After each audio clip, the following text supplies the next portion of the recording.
दोस्तों, महान विश्वकर्मा के बारे में कौन नहीं जानता। कहते हैं कि उन्हें मॉडर्न वेपन डिजाइनर के तौर पर देखा जाता है।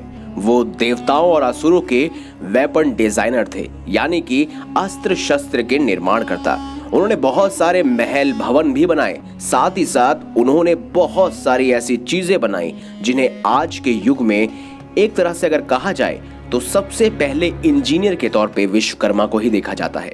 आज की इस खास वीडियो में हम जिक्र करेंगे भगवान विश्वकर्मा की और साथ ही उनके कुछ खास रहस्यों की। तो इस वीडियो को अंत तक जरूर देखिएगा। आप देख रहे हैं द भक्ति। दोस्तों, अक्सर हम भगवान विश्वकर्मा के बारे में सुनते तो रहते हैं, लेकिन बहुत ही कम लोग उनके विषय में जानते हैं। हम में से शायद कुछ ही लोग होंगे जो वास्तव में ये जानते होंगे कि आखिर विश्वकर्मा को देव शिल्पी क्यों कहा जाता है। चलिए ये भी आज जानते हैं।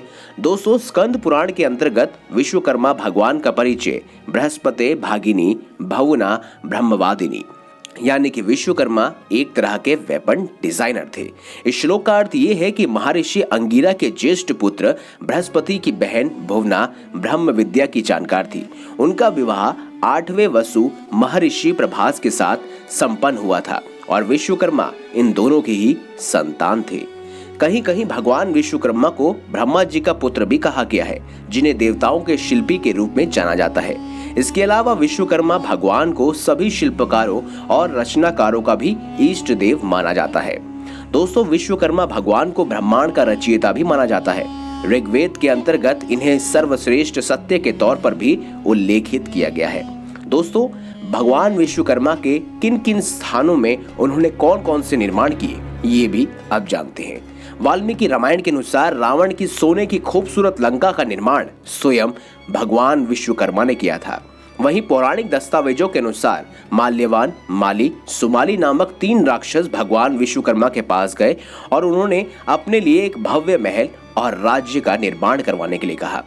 और तब विश्वकर्मा भगवान ने उन्हें बताया कि इंद्र की आज्ञा पाकर उन्होंने ही त्रिकुट पर्वत पर बसी सोने की लंका का निर्माण किया था। तुम वहां जाकर रह सकते हो। इस तरह लंका पर राक्षसों का आधिपत्य स्थापित हो गया। दोस्तों, कुछ स्थानों पर यह पढ़ने को मिलता है कि रावण के सौतेले भाई धन कुबेर के कहने पर ही विश्वकर्मा ने सोने की लंका का निर्माण किया था। इस लंका को बाद में धन कुबेर से रावण ने छीन लिया था। जब रावण सीता का हरण कर पुष्पक विमान पर बैठकर उन्हें लंका ले गया, तब वहां पहुंचने के लिए भगवान राम की आज्ञा पाकर वानर सेना ने सागर का पुल बांधा था। कहा जाता है कि वाल्मीकि रामायण के अनुसार शिल्प कला के निपुण नल नामक वानर, जो कि विश्वकर्मा के ही पुत्र थे, उन्होंने ही राम सेतु का निर्माण किया था। और दोस्तों, जिस रथ पर बैठकर महादेव ने विद्युन्माली, तारकाक्ष और कमलाक्ष का वध किया था, उस रथ का निर्माण भी स्वयं भगवान विश्वकर्मा ने किया था। दोस्तों, महादेव का यह रथ सोने का था, जिसके दाहिने चक्र में सूर्य और बाएं चक्र में चंद्रमा विराजमान थे। और इसके अलावा दाहिने पहिए में 12 और बाएं पहिए में 16 आरे थे। दोस्तों, कहा जाता है कि द्वारका नगरी का निर्माण भी स्वयं विश्वकर्मा ने किया था। जी हाँ, वहीं आपको बता दें कि द्वारका नगरी की लंबाई चौड़ाई दोनों ही 48 कोस की थी। वास्तुशास्त्र के अनुसार इस नगर में भवन, सड़कें, गलियां और चौराहों का निर्माण स्वयं किसी और ने नहीं बल्कि विश्वकर्मा ने ही किया था। तो ऐसे में आप कहा जा सकता है कि देवताओं के इंजीनियर या आर्किटेक्ट कोई और नहीं बल्कि स्वयं भगवान विश्वकर्मा ही थे। वीडियो अगर अच्छी लगी है तो लाइक करें, चैनल को सब्सक्राइब करें और ज्यादा से ज्यादा शेयर अवश्य करें। मिलेंगे अगली बार एक नई खास वीडियो के साथ। अब तक के लिए बहुत बहुत धन्यवाद।